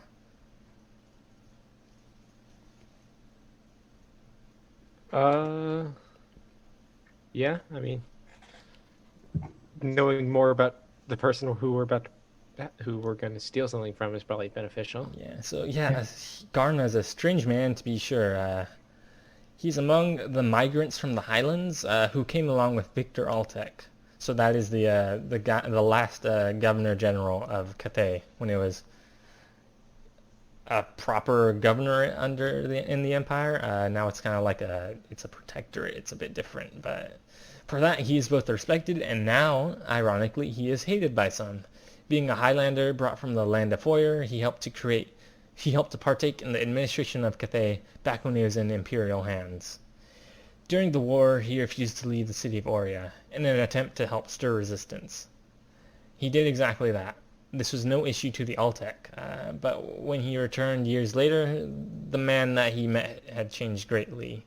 You see, I call him Beati Garna, but he was born Vilti Seren. During the time that he was in the occupied area, he, according to the Altec, went native, changed his name to a Cathaic form, and adopted the local customs. This is not just an issue for Altec and the Imperials, but also for us convent Aurorans. You see, Garna is a Vitalian, and a particularly light one at that. And he's essentially indistinguishable from a convent Auroran. And he actually looks at Bidor and says, yeah, much like you, because he knows that you are Vitalian. Indeed, he partook in a relationship with one Enlisa Hiberon, a convent Auroran from our community. She was unchaste under the temptations of Garna, and as such she was exiled. She was, of course, married already when this happened, and Garna knew of this fact. The two of them violated not just convent Auroran society, but also violated the sanctity of marriage. And for those two reasons, there are many of us convent Aurorans who do not like this man. That being said, he is quite a powerful man. His work under the Altec initially made him popular with the new government, especially when Garna threw in his support with the Cathaic. In the aftermath, he took his partition of the state, claiming the newly made Cathay State Oil Corporation as his own. Indeed, Garna operates the state's oil company, and more importantly, he has been responsible for ensuring that the other governorates and the Central Imperial Authority do not just nationalize the oil fields that Cathay extracts from, as they are all located outside of Cathay. So it would seem like Cathay it owns an oil company that essentially extracts oil in other governorates. They don't have an oil source locally in Cathay. Garna has taken actions that have made the state angry. He lives an opulent lifestyle filled with partying, alcohol, and open sex. He has developed morals that go completely against what the ruling government stands for. You may remember that he holds a tablet that we would like returned to us, and the state has demanded that he return it several times, and each time he has refused the request. It takes a powerful man to stand up to the state. The reason that he is able to get away with it is the fact that he controls the oil. If the state were to take action against him, notably removing him from his post, the imperial government would no doubt take action and seize all of the oil production held across the empire, which would greatly cripple Cathay's war machine and leave it greatly weakened. It is this reason why the government does not just get rid of Garna. And now we have common goals with them, and they are more than willing to cooperate, and we are more than willing to cooperate with one another to achieve them. So it seems like this Garna guy, the government doesn't really like him, but he's a bit too powerful for them to just take him out. And so essentially them and these convent Aurorans who are usually suppressed, they're kind of working together to get this tablet back because they both have the common goal of getting it back.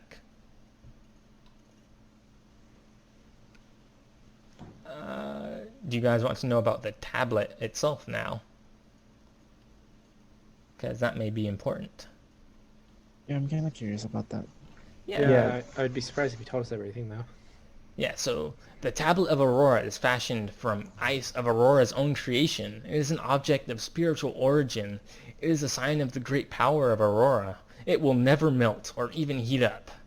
We occasionally show this awesome power to the public by putting it in burning coals that become cool, or dropping it into boiling water which quickly freezes. Not just this, but the tablet is impervious to physical damage, being extremely hard. Many have tried to destroy its presence, but it is as eternal as Aurora herself, and refuses to buckle or break, or even be carved.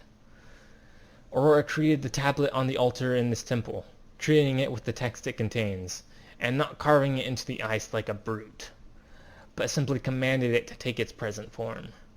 We usually had it displayed in the meeting room of the council, removing it for special occasions and for holidays for celebratory purposes. We would also lend it out to the governorate for similar usage and the occasional display in their state museum. Even given the tough political situation of today, we would still hold true to allowing the current state to borrow the tablet for similar purposes. I imagine that you want to know more about its history and uses, more on how to handle it. As mentioned, there's no need to worry about breaking it. It will even block bullets, swords, and everything.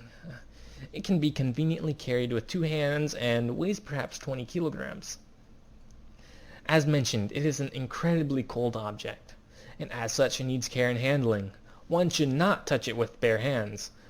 Our preferred method of carrying it is in an ark of its own, crafted of wood or metal, perhaps a useful object to carry it in, if a bit unfitting of its status, is a humble portable cooler, such as the one used to carry ice and drinks for a party. Of course, it may be a bit suspicious to be carrying such an object around. Swaddling it in a lot of clothes or blankets may also do well to shelter you from its power. Personally, we move it about using a set of thick gloves that we need to move it from storage to wherever it needs to go. We do not have a particularly special or ceremonial gloves, so just use what you have. Of course, there's much more that could be said, but I'll leave it here. So yeah, it seems like you shouldn't touch this thing with your bare hands, or it will not end well. And so he says, yeah, maybe you want to get a cooler to put it in, so it doesn't. Cooler. Yeah. Fucking Yeti cooler to carry this priceless relic in. Yeah, he's kind of like, yeah, we normally have like an ark to carry it in, but yeah, cooler will probably do. Or you can just like wrap it around in some clothes. It is kind of actually, it's not entirely like the Ark of the Covenant, I guess. That thing. Can we just like throw it on this guy's face? I mean, yeah, I mean, you can kill him. You can try and kill him if you want to.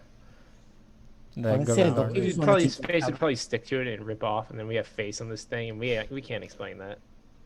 Can we just keep the tablet for ourselves? It sounds cool. I mean, yeah, you can. It might make everyone angry. It'll probably make the state angry. It'll probably make these upset everyone. I mean, not if they don't know we were the ones who took it. Well, considering this guy is telling you how to kind of, telling you, oh yeah, this guy has the tablet and you should go fetch it for us. I think he'll know that you took it. We can just get rid of him too. Yeah, you can, but You can't get rid of everyone. yeah, the Get rid state's of also most, Yeah, in it's but just on not him. this. everyone. It's just him. It's Uh, just this- him. It's not that many people. You have to take down like the whole government because they know about it too. Well, They you don't know have that to take he's. down the whole government, They but know that he's telling us specifically to do it. why don't you ask him about possible interference from the state? Yeah, so yeah, you're like, yo, what's with like, does the government know about this? He's like, yeah, we received covert state support. We have been explicitly told that if we were to take independent, unsanctioned action to recover the tablet, then on the condition that we continue to take turns displaying it, no investigation and no action will be taken into the actions performed in recovery. There are, of course, limits to such things. The death of any important figure cannot be washed away, and neither can the destruction of important landmarks. Of course, given the sensitivity and espionage required, the contact made with the state can only be minimal, out of the common fear that cooperation is leaked to the public. Any police action that occurs will not be coordinated with the intelligence arm of Cathay on their trustworthy enough honor. Hopefully you could avoid detention, but in the case you cannot, I see it as unlikely as you being under any more heavy surveillance. And indeed, in the case of capture, we can try and work something out with our contacts. So it seems like Cathay's intelligence is in on this plot. And those are probably the guys you're competing with to find this ear guy. So you may have to, you won't necessarily be teaming up with them, but they'll have your back on this mission in some amount from what it seems like. You could potentially double cross them too. Yeah, and you won't. It's you guys will be taking independent, unsanctioned action. So basically, you're not actually going to be marching into the intelligence agency and being like, "Yo, let's all take this thing down." It'll be more like you guys are on your own, and if you guys were to fail, essentially, the intelligence wouldn't really try and investigate you more unless you've given them a reason to investigate further. Like if you were to just kill 20,000 people, like yeah, they'd look into you. But if you get captured, they'll secure your release essentially.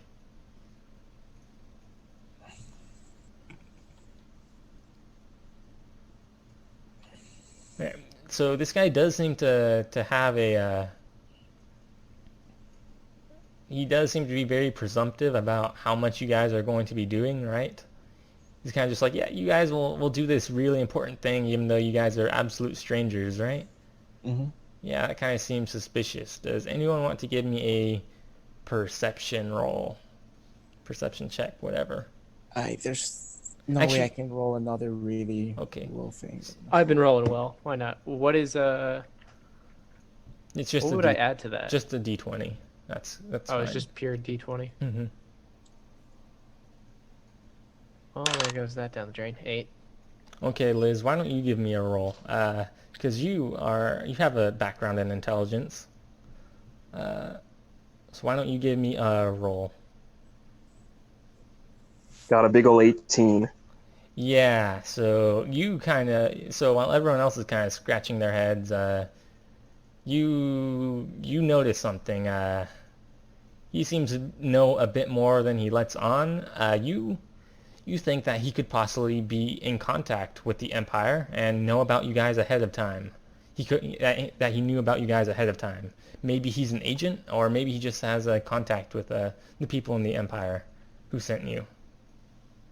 So maybe that explains why he knows as much as he does, and why he's giving you the tasks that he is.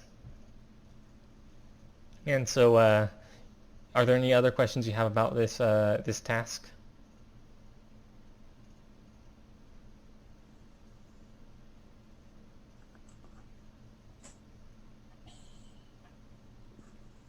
Nope. Okay. Yeah, so then he goes on to a second task that you guys can help with. He's like, second, we are set to receive a visitation of a certain spirit, NT of the Fair Essence. NT the Fair Essence. She has noted the tensions that are building up between the Catholic and the convent Aurorans, and she is looking to provide a potential solution. If we all must be honest, her fair decision happened thousands of years ago, and She is just trying to live up to her name, but it is no secret that she's no longer the spirit she used to be. Even still, she's just trying to help our plight, because she too was born one of us, and even if from a far off area of the continent. So we're looking to accommodate her, since at the very least she will not degrade our current position. In particular, she has not been to Aurea since the war ended, and in that time, much has changed physically about the city she is looking to see these things have changed. She has requested that we assemble a small group of people from all around Aurea so that she can get a good view of the people who live here. Though he does note that most of you guys are not from Aurea, he can kind of tell that right away. Now, I know that most of you are not from the city, but even still, she should know that not everyone in the city is originally from Aurea, and there are many visitors to this area, just like her. Normally, we wouldn't give such an important task to others, but I have a good feeling about you. And as Liz would indicate, yeah, maybe it's a bit more than a feeling. You would just have to spend the day with her, and we would be able to handle transportation and things like that. You just show up here at the temple in the morning, 2 days from now. We'd pack you up in a limousine, and you'd be off to the airport to pick her up and spend the day with her. You just have a good time seeing the city with the spirit. You already have an itinerary set up to follow, and then you'll head back to the temple with her, and we'll take her from there. If you haven't seen the great parts of Aurea yet, it will be fun for you. More importantly, so long as you behave like civilized human beings, it will let NT know that the violence and news she hears about on screen is not entirely reflective of the situation. If you have any questions about this, let me know. I will add that this isn't something that is optional to do, this second task. It Isn't or is? It is optional. So you don't have to do it. It's kind of just like a fun times quest, I guess, to see the city. And to meet a spirit, because you guys haven't done that. Yeah, like what the fuck is a spirit? Oh, it's like a god, basically. It's the their equivalent of a god, I guess. It's slightly below a deity, I guess. But it's like, yeah, it's an immortal being that has powers. Yeah, they kind of just walk. There's a few of them. There's not a few of them. There's a good amount of them. They tend to, congregate among themselves. So, like, yeah, you guys visited the Temple of Aurora. Aurora is a spirit. She is a very powerful spirit. Foyer, the head of the Highlands, is a spirit. He is another very powerful one. And I've mentioned a few other ones. Like, What about the head of the empire? he is not a spirit. He is an undead being. And he does not like being called an undead being. But he is not considered a spirit. He is considered undead. Because he didn't ascend to spirithood. Instead, he escaped the clutches of death. Meaning death as in the spirit of death. Who is a spirit. I also mentioned Ir Ta'om Ba Etanom Ha. He got that name because he defeated Ability, Eternity, and Zerixa in battle. Ability is a spirit. Eternity is a spirit. Zerixa is a spirit. Are there any other spirits? Okay, so this guy fucks us up. Cool. Yeah, Ir he's a big boy. He has quite a title. And he's earned it, apparently. If you guys have learned from Atana, these guys earn their titles. Are there any other spirits I mentioned? Yeah, holy orders are dedicated to spirits. I don't think you guys have met any. You haven't met any yet. I know that for sure. Maybe like a smaller one has been mentioned in passing that I don't remember. Yeah. I hear that.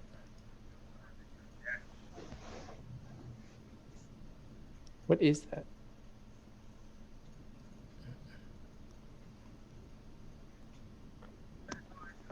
Okay, so we have an optional quest that basically just lets us have a date with a spirit. And actually, you guys should let me know sometime eventually. I haven't written this quest yet, the fun times with the spirit one.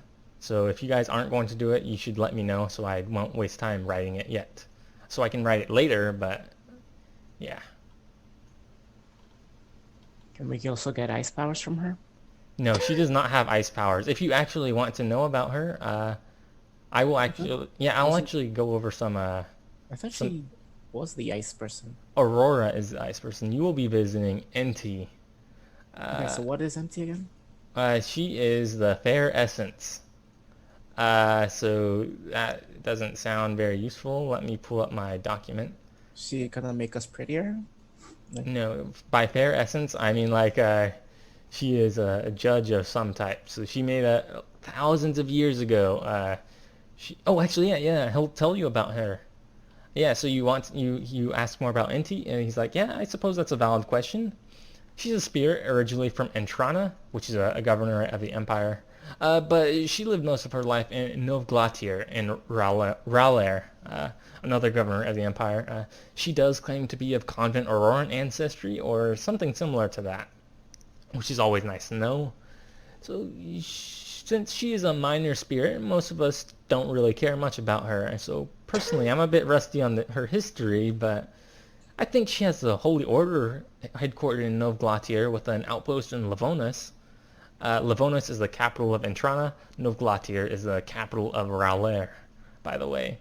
But it's really nothing special, and she does not have the resources of the larger ones headquartered in the city.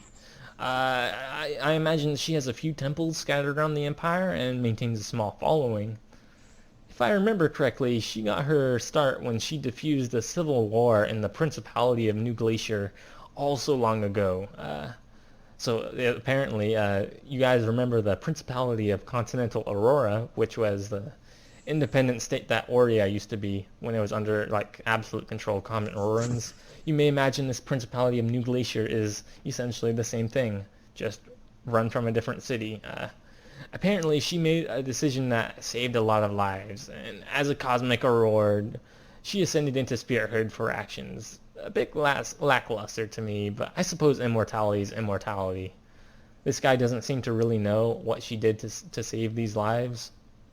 Uh, she is really just laid low, not attracting attention to herself, and ever since the Empire came and conquered, she has stayed there, and has even gotten patronage in some areas. There was a scandal that involved her during the war. You see, the Empire was very short on both commanders and morale. The Governor General of Ralair figured that he could solve both of these issues by appointing Enti as a general. He figured that over the few millennia she had picked up on some military strategy and the like, and that she could match her martial counterparts in the field. This was a horrific mistake, and Enti failed horrifically. She damaged her reputation that day in war, and she got a bit too close to the enemy and put herself in danger of being captured. She then fled, leaving divisions without leadership, and they quickly crumbled under the onslaught of the lizards. I only really heard about it after the war, but you can think about the ridicule that she faces from mortals and spirits alike for being a supposedly wise and fair commander who lost her cool in battle and sacrificed the lives of men to save herself. Especially after that, she stopped appearing in the media and things like that. It's a bit sad to see, and it makes you realize all too much that these continental spirits are little other than mortals with funny forms, but at least Aurora isn't like that. So I guess this guy kind of just like threw shade at good old Enti, and was like, yeah, but at least Aurora is not like that. Oh yeah, and well, I suppose that's all there is to it then. Yeah, that's all there is to say about her, I guess. Not much of a historian on her.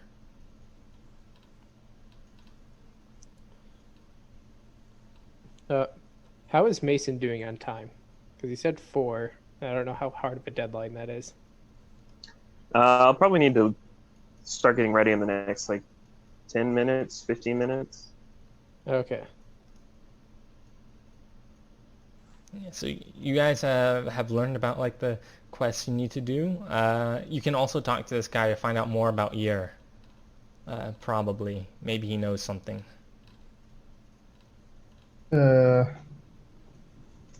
We asked him about the connection with of the Banach people to the deities, if there is any? You actually remember that what Dr. Tenen of Kant said all the way back in Mercy. He says that, you remember him saying that, the Banach don't really have gods or anything like that, or spirits, but a few of them converted upon arrival to our world. It was a bit weird, though. There aren't any actual Banach spirits that you know of. There have been a few who have been associated with them, maybe apprentices of them and things like that, but none concrete.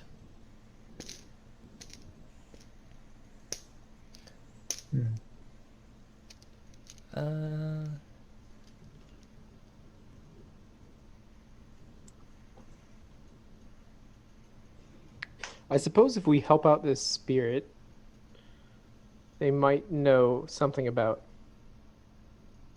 The Banach? Yeah, you're right. She might. So I That's not a suppose bad there's a idea. benefit of doing that. Yep.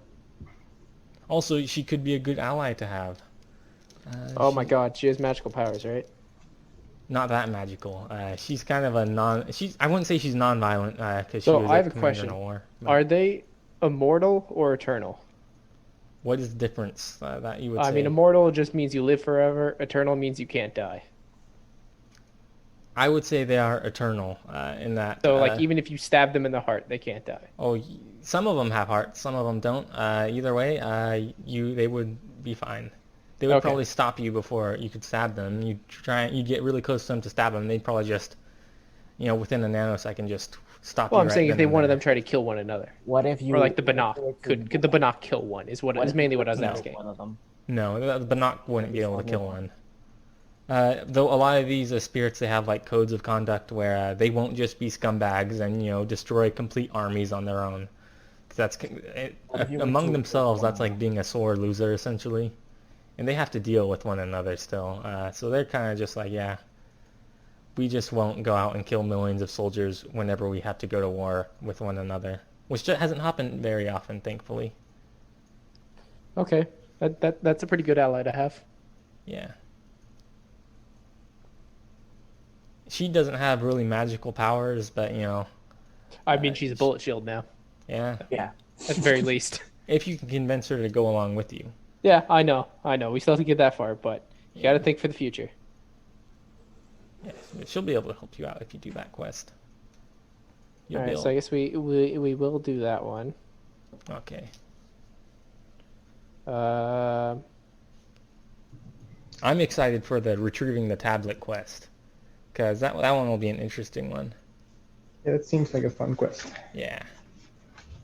Yeah, and there's going to be more to it than you guys think, too, depending on when you do it. Yeah. I guess we won't start with any quest today, I guess, because we are running out of time. Yeah. Well,